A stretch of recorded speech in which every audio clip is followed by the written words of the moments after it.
Well, hello and welcome to this session of the EMS Leadership Academy's Roundtable today, joined with Lisa. Lisa, great to be with you. It's great to be here. I am so excited about our topic and our guest today. Well, we'll bring them right on next, and we'll be welcoming David Daniels. David, welcome. Howdy, good to be here. Dr. Daniels is in the house. All right, and Justin Reed. Justin, thanks for being here. Absolutely. Hey, Howdy. So I want to thank everyone. I want to thank our sponsors. Technomount was one of our sponsors for this EMS Leadership Academy, actually part of the EMS Leadership Summit, sponsoring the summit that we do every year that's going to occur this fall. So we want to thank them for being a sponsor of that event and making it a free virtual event for folks to attend every year. Want to thank Justin Reed. We haven't had a chance for our audience really to hear much about you. David, you're one of our returning speakers. It's always great to be in a conversation with you. So Justin, can you tell folks a little bit about yourself, your background as an EMS assistant chief there? Yeah, so I am currently the assistant chief at Cypher Fire Department. We are just outside in the suburbs of Houston. So we service about 640,000 as our population.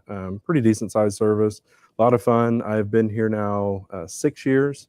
So came in 2016, and it has been a really fun journey here. Previously, I was 10 years in the town that I grew up in, which is a double-edged sword, working in the town that you grew up in.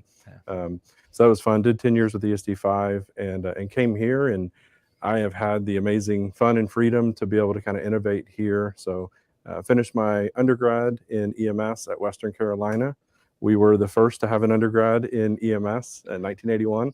So anybody's looking, Western Carolina is a great program. And currently I'm enrolled at University of Pennsylvania, UPenn, in the Masters in Healthcare Innovation program. So It's kind of behavioral economics is my jam. So that's a little bit about me. That's great to hear. Yeah, what a great background, and what a great, we're happy to have you here for this conversation. And we've got lots of stories to talk about when it comes to safety. And folks, if you're listening and the audio sounds okay, just wherever you're watching from, we're streaming to multiple platforms. Just type in the chat if it sounds okay. Give us an okay or a thumbs up, or where you're joining in from. We'd love to see those as well. And we'll be taking your questions throughout the next hour. For folks that don't know or have not had the pleasure of seeing a session with Dr. David Daniels, David, can you tell us a little bit about yourself and your background, and even a little bit about your new podcast too? Oh, sure. Again, thanks, Robbie and Lisa, for the invitation. It's interesting listening to Justin speak. I find myself having similar stories to a lot of people I run into. I came up in a system, should I say, in the town where I was born and raised. I was a member of the Seattle Fire Department, where I got my foundation in fire rescue services and in EMS. And my homerism kind of comes out when I talk about Seattle and EMS, because, of course, everyone knows it has the best EMS system in the world and has forever. And so as a part of the Seattle King County Medic One system, left there as an assistant fire chief years ago, and kind of bounced around the country in a couple of other places. And I actually found out about halfway through my fire service career, I was really more interested in safety than I was in going into buildings on fire. So my undergrad's in fire command administration. My bachelor, or actually my master's degree, is in human resource management, because I figured that, I started to figure out, should I say, that I was really more interested in the people side of it than I was, again, in some of the mechanics. And I just completed my PhD in occupational health and safety last year. And I studied the lived experience of Black workers' exposure to psychosocial hazards in the American workplace, which has led me to this journey recently of becoming a part of a global podcast family that talks about psychological health and safety. So I'm sure we'll have some additional conversation about that and other topics. But I'm really excited that this is a conversation about two areas that I'm really interested in. I'm interested in EMS, but I'm really interested in safety. For me, everything's about safety. Yeah, that's so great. And you talk about interested in the human resources, the people side of this equation, and organizations are nothing without their people. I mean, we could have the greatest, the newest, the best equipment, and if we don't have the trained resources on how to use it and how to effectively handle our emergencies that we want them to respond to, the organization doesn't exist. Yeah, That's right. exactly right.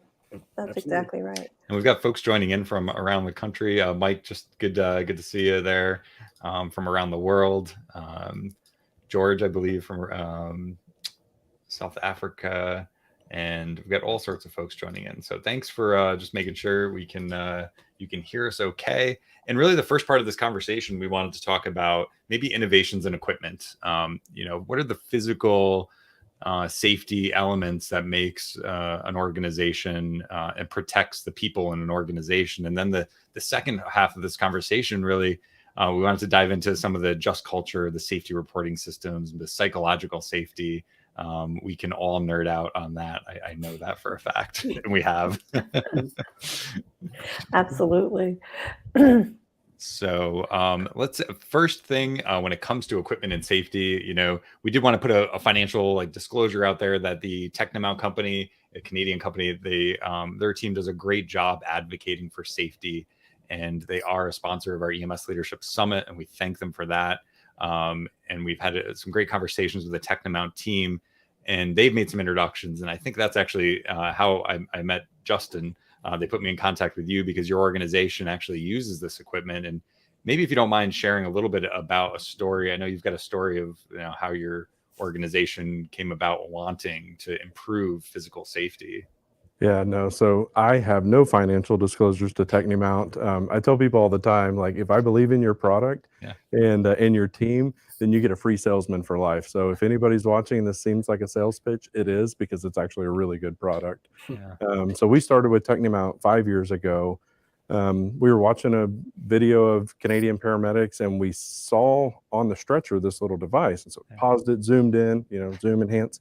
And so I called them up, and I got one of their sales team. They were super small at the time, and I fell in love immediately because I could tell that he was on holiday, as they call it, and I could hear he's at the pool, and he literally walked me through the website from memory. So I knew there was something special about him. And I said, "Hey, we're going to this conference. Y'all want to come down?" They said, "Absolutely." So came down, just spur of the moment. We were one of the first adopters in the United States, and it just makes sense. It's one of those things that just kind of slaps you across the head. Like, why were we not doing something like this before?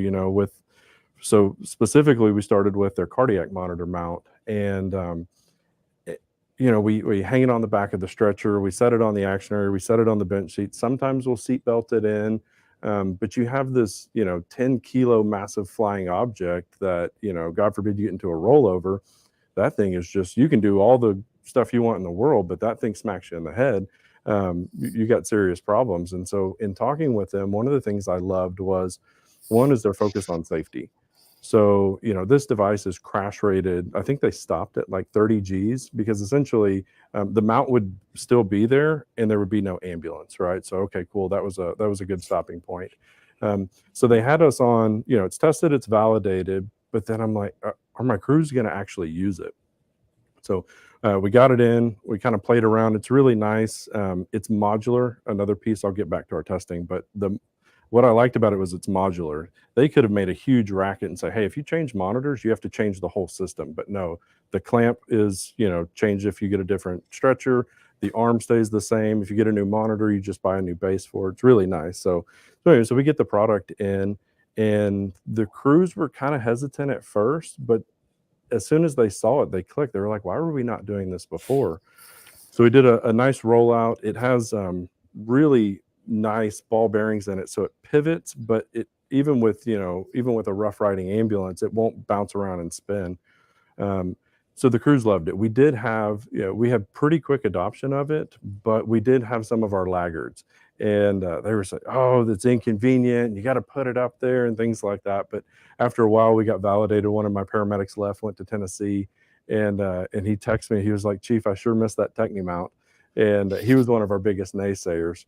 So it was really good, but it comes down to the safety of the crews, right? So they have this monitor, and it's typically going to be in an inconvenient spot. And so what better than right by the patient's hip, right by where your IV pole is?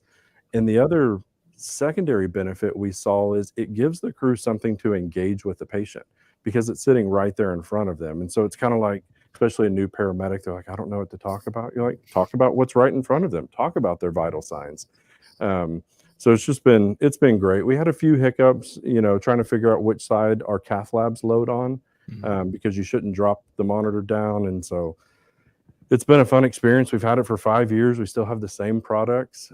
If anybody's using it, please, please, please make sure you maintain them monthly by putting the proper silicone grease on those bearings. And then one negative is the feet on the monitor had come off, and we made a patient who had a brand new restored Impala. And our crews were like, hey, this guy's super sick. Set the monitor up, set it on the hood of the car. And then as they're addressing his issues, it starts sliding. And the rubber grommets had fallen off. And so the fire department actually bought a new hood for an Impala. So I don't know if that's a good thing or a bad thing, but little things to check, right? So if you have any questions on kind of the interplay of it, let me know. But yeah, absolutely love the product, and it keeps our crews safe. Yeah, it's funny. I first saw that when I did a medical flight, a fixed wing flight to Canada, and I went into the hospital with a patient, and I had to take a double take. I'm like, what is that on their Stryker stretcher? I'd never seen it before. So I snapped a picture, kind of brought it back to talk to a few people about it, and they didn't know much about it, but certainly a fascinating concept, especially when I've heard some horror stories about, you've got in the aviation industry, you don't want cords going across a walkway or an aisle because it's a trip hazard. Same thing in the back of an ambulance. Do you really want those cords drooped across? So if you need to move around the action area, the patient's head, the airway, there's a significant risk that you're going to trip and fall into something. And there's not many good things to fall into in the back of an ambulance. So somebody had mentioned a story of a paramedic that had tripped and actually fractured his leg to the point where he couldn't work again. It was either an open fracture, or it was basically put him out of work. And then I think back to like early in my career, I remember in a highway, I had the monitor, the equipment, my radio, and in a second, the back of the ambulance swerved to avoid an accident that would have happened, and slammed on the brakes. I found myself upside down, just hovering, looking at everything upside down. The monitor went one way, the radio ripped my pants apart, and I could have seriously been injured. Thankfully, I didn't get injured. There wasn't a patient in the back, but I just think back to all the incidents and the chances of something worse could have happened. So yeah, that's what we had. A neighboring agency, right as we were going to the board with this, a neighboring agency had a rollover incident, and everybody was fine that were up in the cab. They weren't patient loaded, but they had an observer in the back, and she took a cardiac monitor to the head and had a TBI that put her out on disability. So it was unfortunate, but it was serendipitous with the timing, because a lot of time, right, it's the way that we've always done it. And even until you just mentioned the cord thing is nowhere on my radar till you just mentioned it, because that was so ingrained in growing up. You get your sea legs, how to step over those cords, and it was it's a part of business.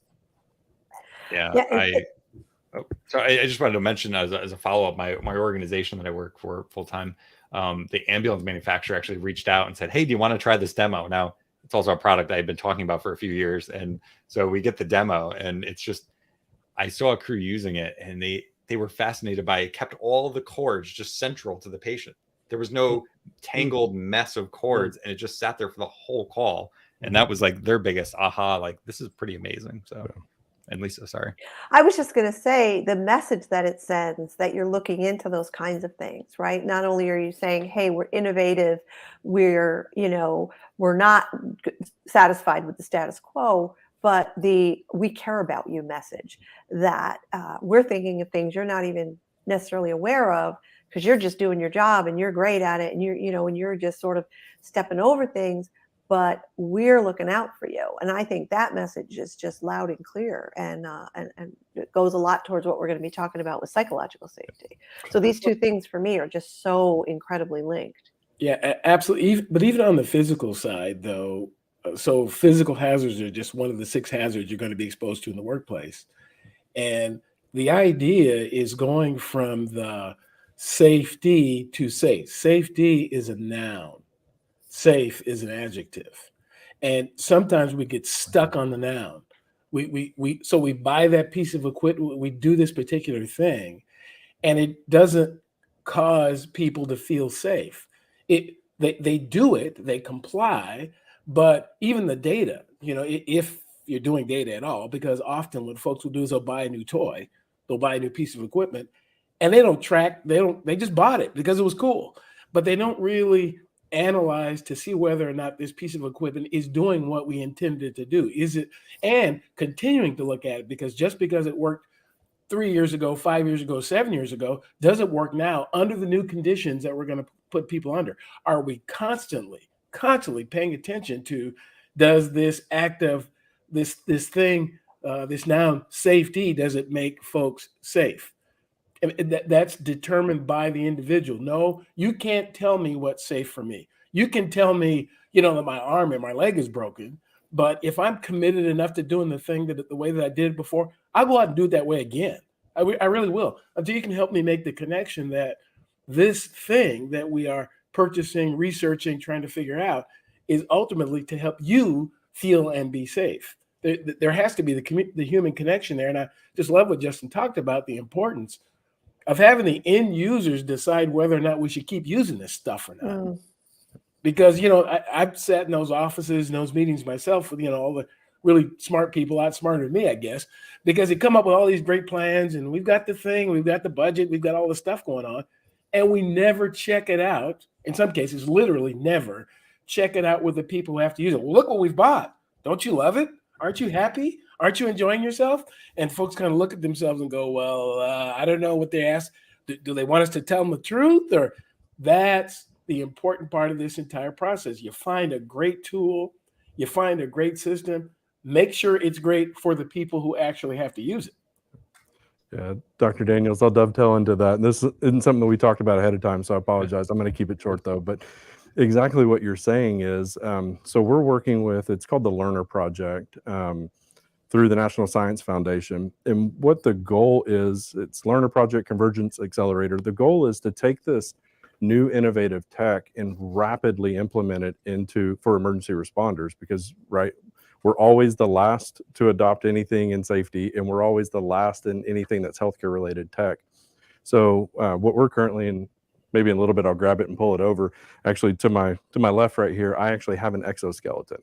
So exoskeletons are being used, and what's the adage in EMS is you only last as long as your back does. So how amazing would it be if you could have an exoskeleton that's actually reasonably priced, because it's not the active, those are the super expensive one.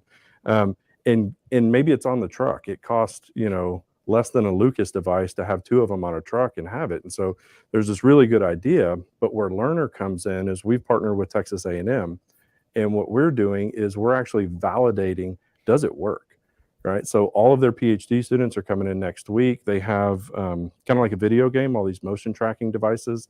They have an EEG, because we're also talking about trust and reliance, and objective, not subjective. And then we're going to do our physical agility course that's already geared to what we do every day, but do it without the exoskeleton, and then do it with the exoskeleton. What we're already finding, and is what I love about this project, is we know that as it sits off the shelf, it won't work for us. Works in automotive when you're doing things above your hand, but the goal is they're going to write it up, research it, they're going to give it back to the manufacturers and say, we know you don't think that there's an ROI, so you're not going to invest in the research. We've done it for you. Here's some ways you can make a better product and bring it to market. So there's lots of other really cool things that are going on under that, but that's what we're working on right now, is the exoskeleton. But Dr. Daniels, to your point, is it's all well and good. It's a new flashy toy, but does it actually make any meaningful difference? Right. Partner with your local universities. I promise there's grad students and doctoral candidates that want to get in there and learn this stuff. And let me help you with one piece that you mentioned. It's so often, particularly in the public sector, we go out and get an amount of money and then we decide what we want to do with it. And from a budgeting perspective, I personally believe that's totally backwards. I think we should decide what we want to do and what's important, and then go out and get the resources to get it done. If you think about the cost of a back injury, think about one, not multiple, think about the cost of one back injury. It can help you make the argument, if you will, with those who need to be argued with, that it is cheaper often to get one tool. We'll have to buy one of them or 2 of them, we will likely not even use them all that often, but the one time that we use them, it could save the back of the human being that we're going to use every single solitary day. So I think that we really, in all public sector activities, got to get out of this scarcity mentality that says that, well, we can't get that because we're going to go out and get something that's quote unquote cheap. And we're going to use the human beings to make up the difference. That's what happens. So instead of getting an ambulance that has all of the safety equipment that it needs, we'll throw some stuff on there and make it work. And when we throw the stuff on there and make it work, who are we exploiting? Who are we putting at risk? The human beings that we put on there with the, with the secondhand this and the secondhand that. And as a society, we deserve better than that. And the human beings that are doing the work deserve better than that. Brilliantly said. I mean, we're all looking at ways to improve retention in organizations. We're still in a pandemic situation. We know the cost of losing one person and the ripple effect. If you really look as a leader, the ripple effect it has on the rest of your organization, the impact on overtime, and you've got these other controversial systems of mandatory overtime that I could go on and on about in EMS systems. But certainly the value of, what's the price you're going to put on a back injury, not to mention just the workers' comp costs, but the indirect costs, the backfilling, and the safety of, am I really valued in a system like this? Yeah. And some of this other equipment that if we keep going here, that we've seen that's pretty innovative. I know Jack Sullivan from the Emergency Responder Safety Institute, a nonprofit out of Virginia, as their respondersafety.com website has tons of really well-produced videos, and their whole focus, it started from when responders were operating on roadway incidents and they had an ice storm down south, and I just don't think they were prepared or ready for the magnitude of what that means for roadway incidents. And they had people that got killed. And out of that was born the Emergency Responder Safety Institute. And Jack Sullivan's been a repeat speaker on the EMS Leadership Summit and their organization. He mentioned once, he was doing a presentation about autonomous vehicles and kind of the scary things behind these. They're supposed to be semi-autonomous. They're not supposed to just drive themselves. They're supposed to be somebody awake and conscious. And video footage, camera footage of somebody asleep at the wheel and just distracted, drugged drivers, like people who are sleeping behind the wheel of a vehicle, and how these autonomous vehicles just weren't really set up to handle what happens when emergency vehicles are stopped in the roadway, which we've seen crashes with certain vehicles into roadway incidents. He mentioned the Haas Alert company, which is a pretty fascinating transponder company, where when you flip the switch to your lights, it activates a transponder. So now the infotainment system in probably 50% of vehicles will get some type of verbal notification, slow down, accident scene ahead, or pull over, slow down, responders approaching. So some pretty innovative technology out there when it comes to this idea of, roadway incidents, transponder safety. And I don't know if anyone else has experienced that or had any feedback about those things. Well, actually, Jack and the folks over at respondersafety.com are great friends, hanging out with them for a number of years, doing some things we probably shouldn't talk about because the fire service thought we were all crazy when we did them, but they've actually worked. But I want to get back to a point that Justin made earlier about the importance of interacting with people outside of the discipline. Mm-hmm. So if you're a primary EMS responder, if you're a business consultant, if you are in the fire service, we're better as a species when we communicate with other people. So we get in these little groups and we talk about, talk about our ambulance and why it works or doesn't work. And those people over there might have an idea, but we won't go talk to them. And then those people come up with a new innovation that doesn't have your voice is because you didn't talk to them. Mm. There are, and again, these are really creative and smart people creating all kinds of things, particularly in the private sector. And we can't influence what they're doing because we simply don't talk and don't run in those circles. And, I just love hearing, how Justin is kind of going out into all these areas that traditional fire rescue EMS people just don't go. But that's the problem. That's some of our limitations, is because we just don't pop our head up out of the foxhole and go talk to somebody else, get involved with something that's different. Somebody, and it's not always the military. God bless and love our military, but they're not just law enforcement, but people who are actually very different and think differently than you think. That's where you're going to find some of your greatest innovation, and they can use your voice, but you have to go out and talk to them. Well, and I think one of the things to that point is a lot of people feel like, well, they won't talk to me, right? Or I'm just a paramedic on the truck. Who am I? I'm like, my dad taught me a long time ago, every single person puts their pants on the same way, right? Maybe some people kind of like jump off the bed, put both legs in, but everybody puts, and so reach out. And my other thing is like, I don't like to sort of engage in like groupthink, right? And so if we all think the same way, there's only need for one of us. And so what? Say maybe you reach out and they don't want to have anything to do with you. Fine, I wouldn't want to have anything to do with them either, right? I want to get around other innovators with diverse opinions that'll engage. It doesn't matter what your title says or what color your shirt is. Get out there and ask them. I mean, I reached out to the board of directors for Tesla and I'm like, guys, we've had the same ambulance for like 50 years. Can we please do something different? Did I get a response back? No. Am I mad? A little bit. But still, like, keep trying to innovate and reach out to these people. You mentioned the military. The military realized this. They realize they're so slow in developing tech. They have DARPA and things like that, but now they have the names eluding me right now. But they have a whole group that's worried about the next innovation and trying to get that stuff rapidly to market. And so maybe see what they did. We're horrible at it in our industry, but let's get outside of our industry. Talking about one of the questions that I saw came in is Sam Matters. So Dr. Rich Gassaway has a brilliant course called Situational Awareness Matters. And I went and took the class with like 100 firefighters. I was the only paramedic.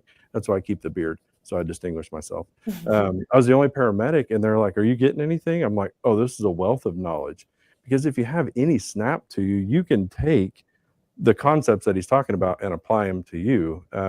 Another really good book, On Combat, talks about like the physiology of killing, but what is it? It's the physiology of stress. Well, if my heart rate is high, I lose my fine motor skills. Does that matter when you're in combat? Absolutely. Does it matter when you're intubating or start an IV? Absolutely. So kind of get out of your lane and then take these concepts that don't seem like they apply. And absolutely, if you can think outside the box, you can make them apply.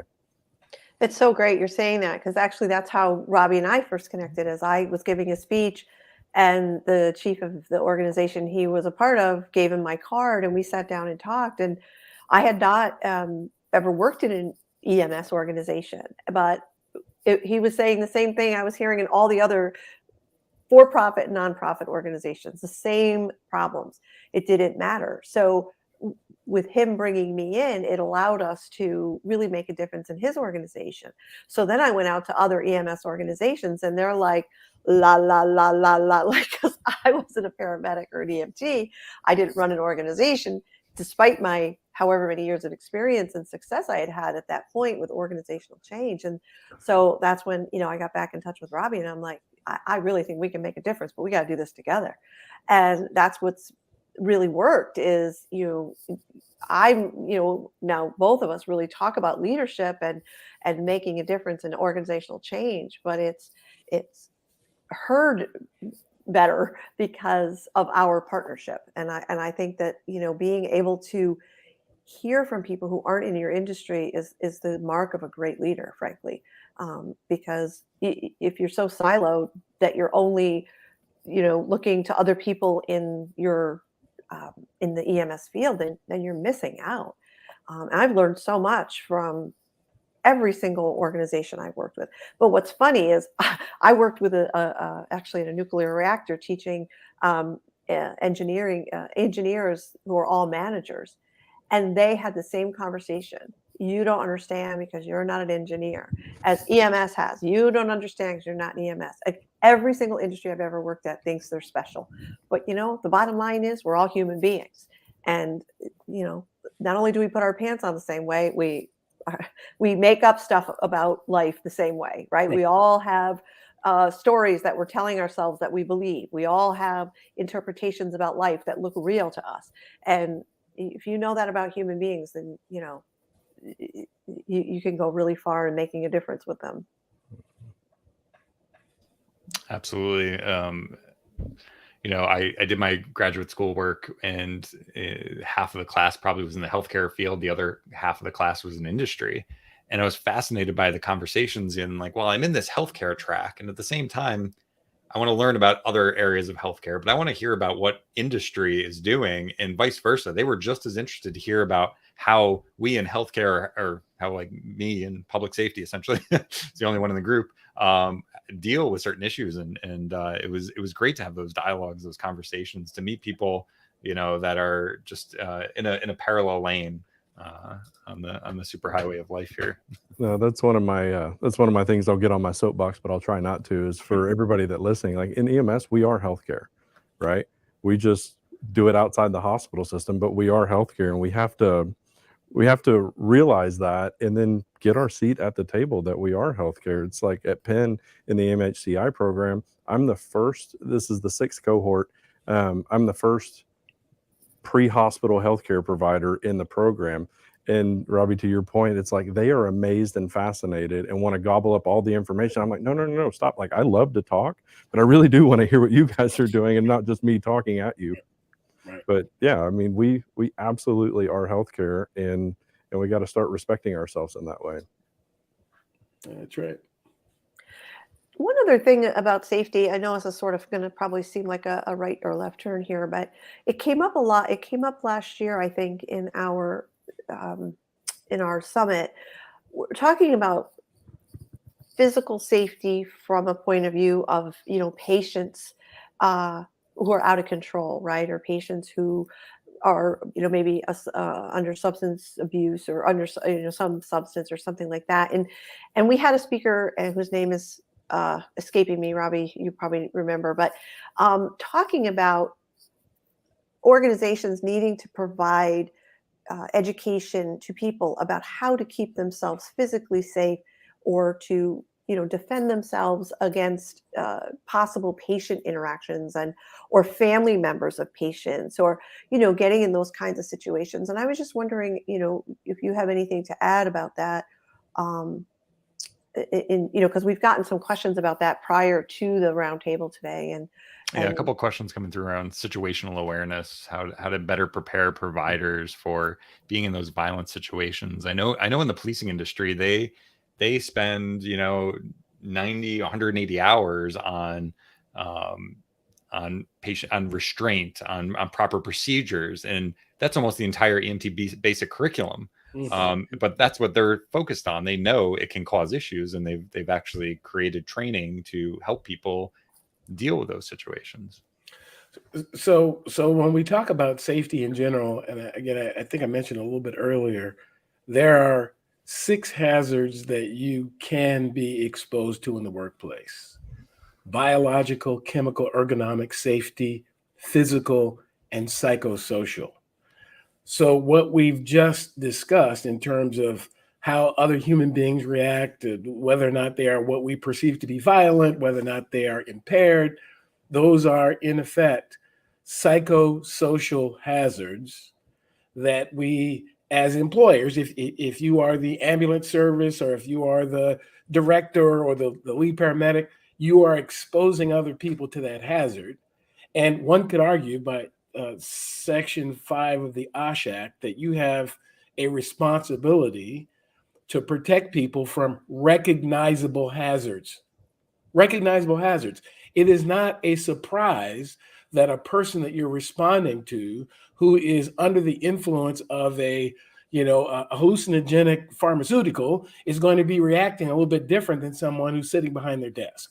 That is recognizable. It's not a surprise, or at least it shouldn't be at the point that you arrive at that incident. So the organization itself and the human beings who happen to be responding have a responsibility before you even get on the rig to have conversations about, so what will we do to protect ourselves from those psychosocial hazards? What level of security do we need to protect ourselves? Because not everybody, I know fire and EMS tell themselves that everybody loves them. Not everybody does.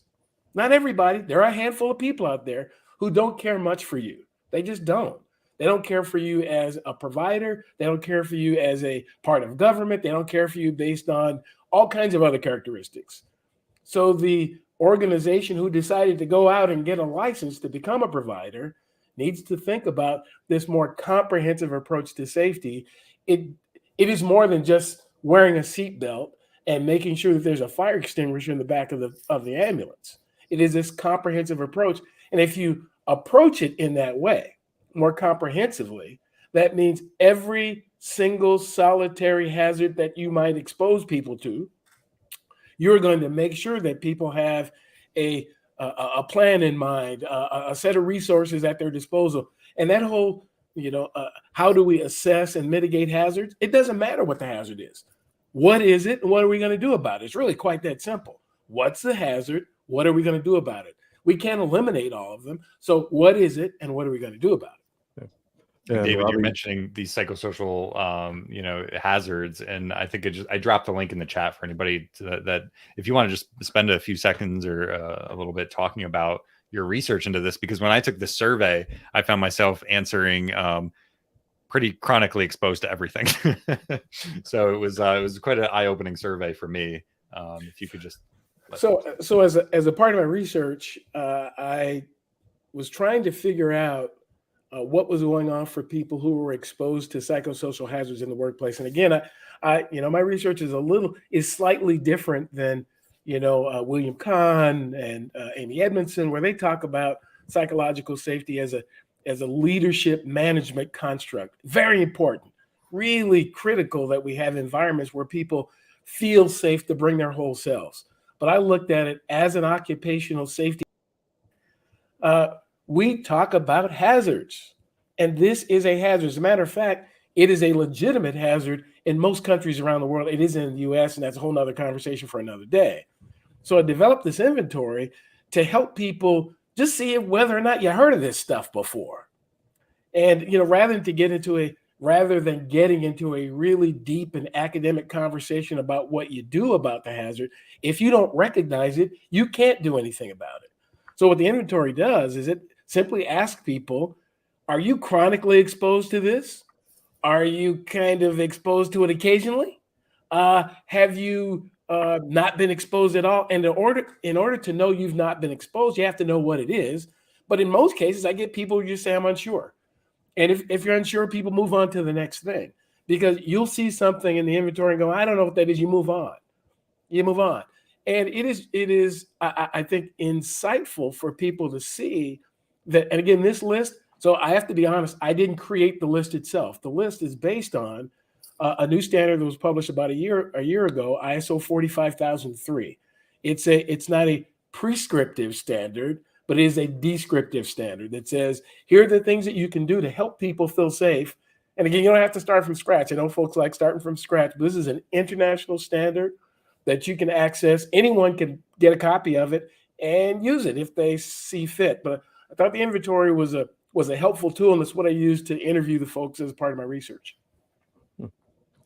And I think getting back to, so then, like, how do we move forward with it so we recognize that now obviously we need to train? And I know that there's agencies out there, they don't have the funding to be able to have this, but getting back to that idea of breaking down our silo is go talk with your law enforcement. We mentioned it earlier, right? They get, a couple hundred hours in training on it. Go reach out to them and see if they would put a verbal judo class on for you, or de-escalation tactics.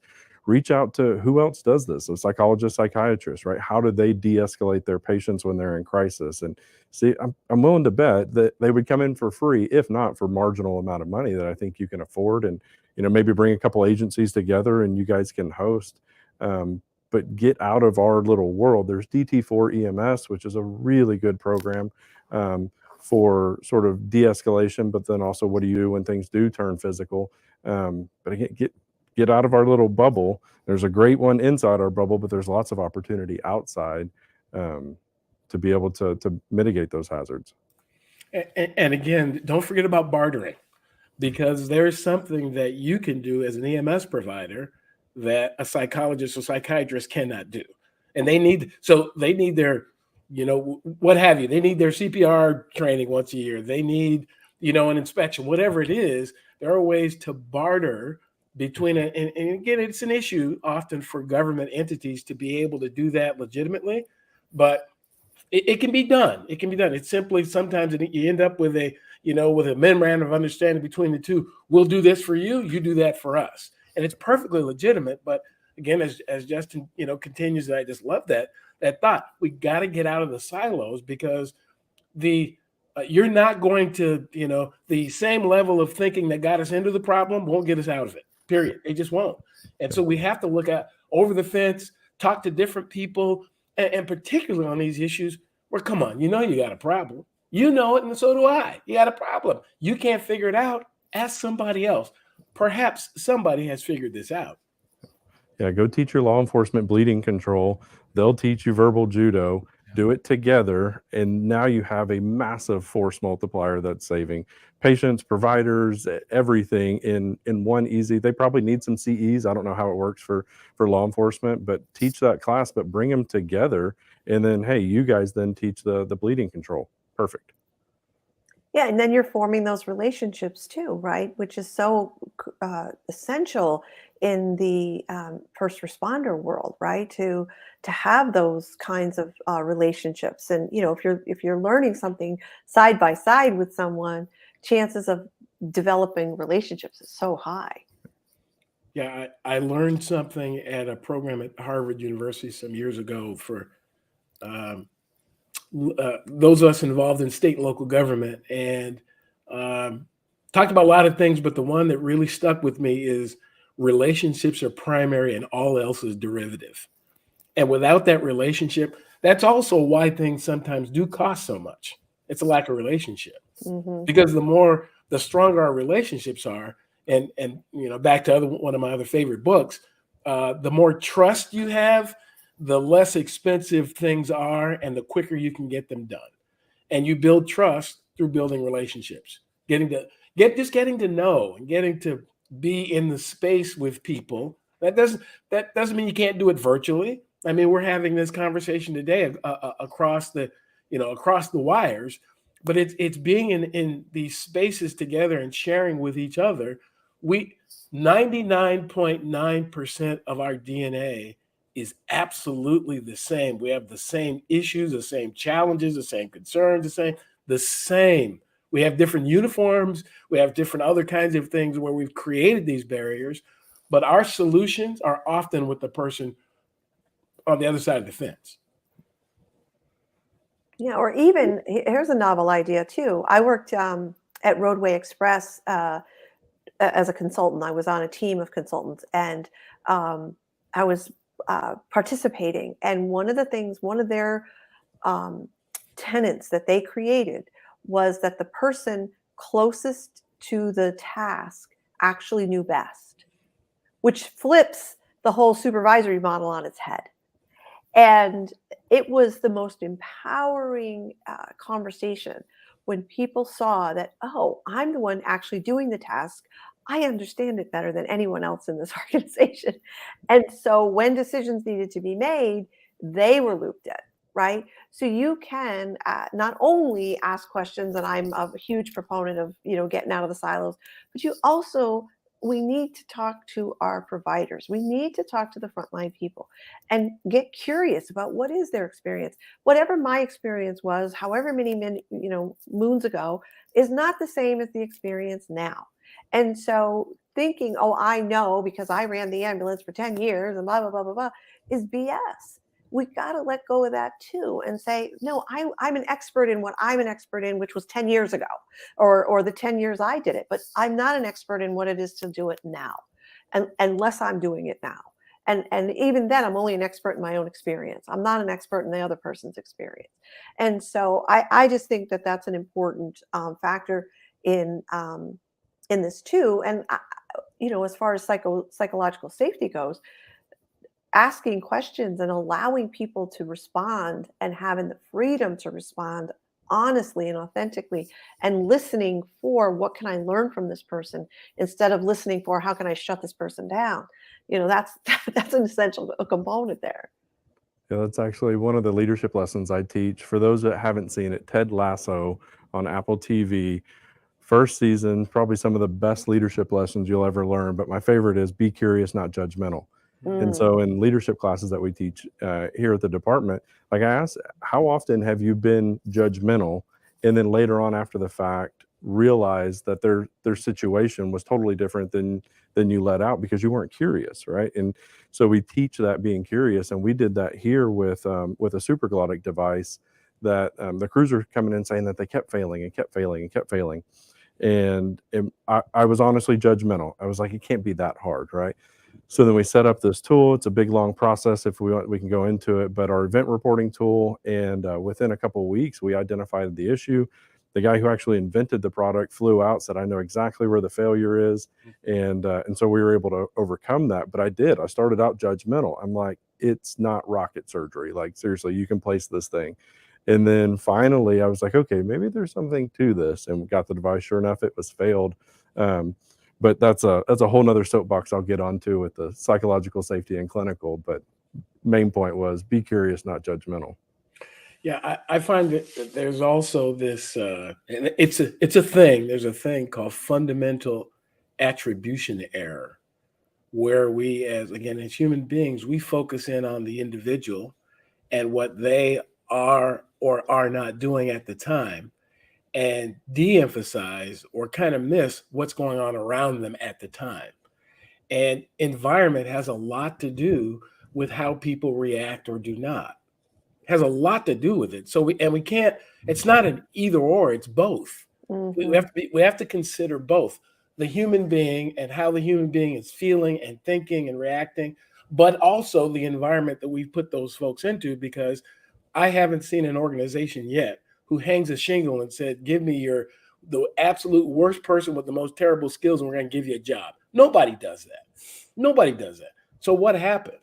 What happened when we, particularly in, fire rescue, EMS and such, that, particularly those are civil service, you end up with a long list of people and these are the best candidates. So what happened to that best candidate 2 years down the road when they don't appear to be motivated? Is that them or is that you? You, when I say you, the organization as a whole, the system that we put those people into. And we have to look at both and frankly spend most of our time on that environment. As W. Edwards Deming said, 95% of the problem is not the people. It's the system that we put people into. That's brilliant. And I also love kind of the idea of, if I take 100% responsibility for the outcome, like leadership in my organizations are a reflection of who I am as a leader, right? So if I can take 100% responsibility, it puts me in a place of a little more, having access to a little more power to change the situation instead of being a victim of, this is just a bad culture, right? We hear that all the time. How do I fix a bad culture? Yes, it's the leadership, and you can lead from any level. It's not a position of power, right? So I think it's just an important distinction to make of how we all as leaders can what we bring to the organizational culture, how we react to people. Do we respond or do we react? Do we take a moment or do we get caught up in our amygdala and end up in a heightened state of response, which you can't take back? Yeah. Go ahead. I was just going to say, we often say at the Academy that, you could take the most expensive rose bush in the world. If you try to plant it in a parking lot and expect that thing to survive or thrive, you're crazy, right? Nobody would do that. They go, oh, I'm going to take this really expensive rose bush and I'm going to put it on pavement. No, you find out, what does it need? Does it need how much water, how much sunlight, what kind of food? Like, I've invested money in this beautiful rose bush, and I'm not going to stick it in a parking lot, right? But we don't do the same thing with people. We don't think, wow, we're going to invest money in this resources and training and all that in this person because we think they're valuable, but we're not going to take care of them. We're not going to give a hoot about their, can they survive on this amount of money? Do they know how to do that? Are they well versed in dealing with stress? And no, we just, we're not. And again, this is innocent because the paradigm has been so skewed that, humans had to adapt to organizations. And I think you said this, Justin, before we got on, that this is a really crucial time we're in, and it's an exciting time we're in, not just in EMS, but I think in organizations in general. Is it's time now for the organizations to adapt to humans. It's overtime. It's way past time. But that's why we're seeing the disasters that we're seeing in organizations and the recruitment and retention issues, is because humans aren't willing to sacrifice themselves anymore for what? Bad pay and terrible benefits. Yeah, I'll have more of that. No, it's time for organizations to transform and meet the needs of the humans. And that's what I'm excited about. And we're in the last probably 5 minutes or so, and there's so much I think we wanted to get to around, just culture, safety reporting, psychological safety. So I don't know if we want to go around and just give some like kind of closing thoughts to what can leaders do, or you as a leader in an organization do, to help people embrace change. And I'll just start by going. I recently did an interview with a professor, Angelo Caravaggio, who's working a lot in the policing industry around leadership development. And he broke it down into some very interesting nuance of leadership, and saying that it's the small interactions that, from me to my peer, from me to a subordinate, me to my boss, if you look in that 360-degree kind of those conversations that you have, it's the quality of those conversations that really determines I think you might have called it social capital, but really it's like the environment being created. And in every one of those little conversations, what's the quality of the conversation or the quality of the interaction we're having with that person? Because we leave them with this lasting feeling. And people usually remember like their most recent interaction. They don't tend to remember, the 10 years of great conversation, and they'll remember the one-off, the bad conversation. So I thought it was an interesting kind of concept from a leadership perspective, and kind of what can we do tactically to help improve relationships. So. Well, I might share, as a matter of fact, I'm doing a presentation later this fall based on the statement made by Maya Angelou, who said that people will forget what you said. They will also likely forget what you did, but they'll never forget how you made them feel.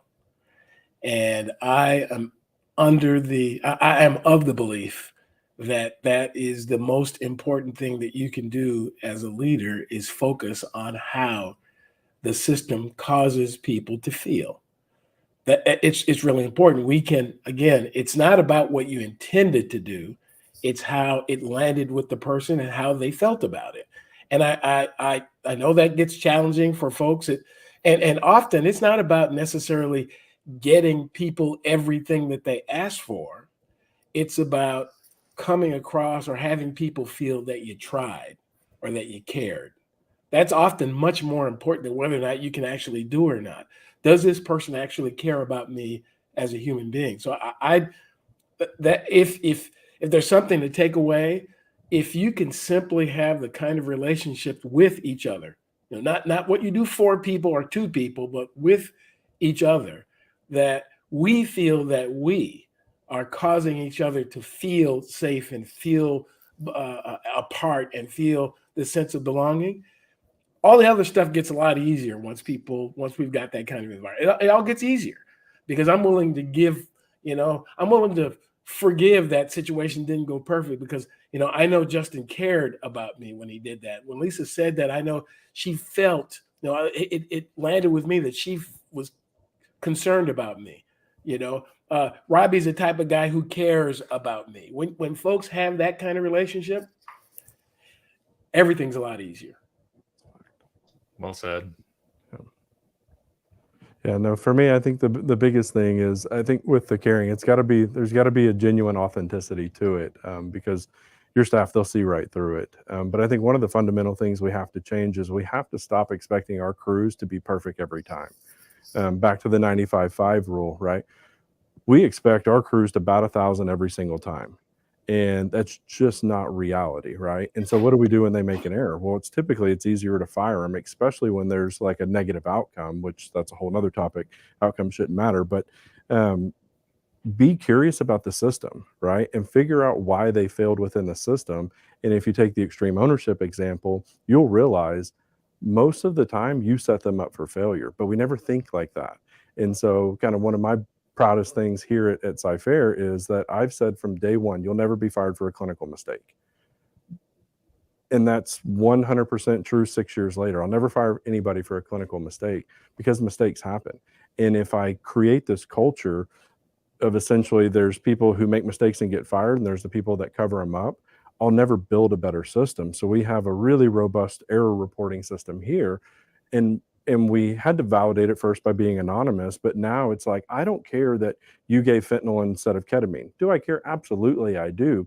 What I care about is the system problems when it happened 3 times. And then we address the system, and then we communicate the entire complexity to the crews to help them know that your information, we're not targeting you with it. We know that you're going to make mistakes. We want to build a better system so it doesn't happen to the next person down the road. And then the other little soapbox is, taking care of our own providers, right? We're here to take care of patients, customers. Well, sometimes they're our own, right? And so that's a whole stance on mental health, substance abuse, all that sort of stuff. But we really have to change. The whole zero tolerance policy is ridiculous. Like, you're going to fire somebody because they failed a drug test? Like, no, they probably need you the most then. Yeah.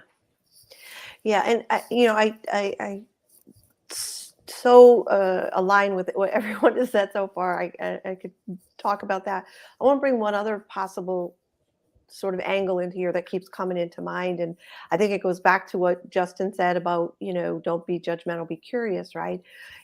I remember many years ago when I first learned about transformational education and about shifting your point of view as a way to change. Like, sustainable change comes from shifting your point of view. And that's the foundation of our work at the EMS Leadership Academy. But one of the very first things I learned was being right is the booby prize. And I never thought that. I always thought being right was what was important, right? So when being right is what's important, that means you are judgmental and you're looking to be right, and you're making other people wrong, and you don't want to be wrong at any cost. And so that way of being as a leader is toxic, right? So, I think one of the toughest things for people is to give up that being right is the most important thing. And when you can see that being right is costing you your relationships, it's costing you the excellence you want, it's costing you every single thing you want, and you see it as, oh my God, that's the booby prize, that's when I think that fundamental shift in paradigm, I think, is what makes everything simple or simpler.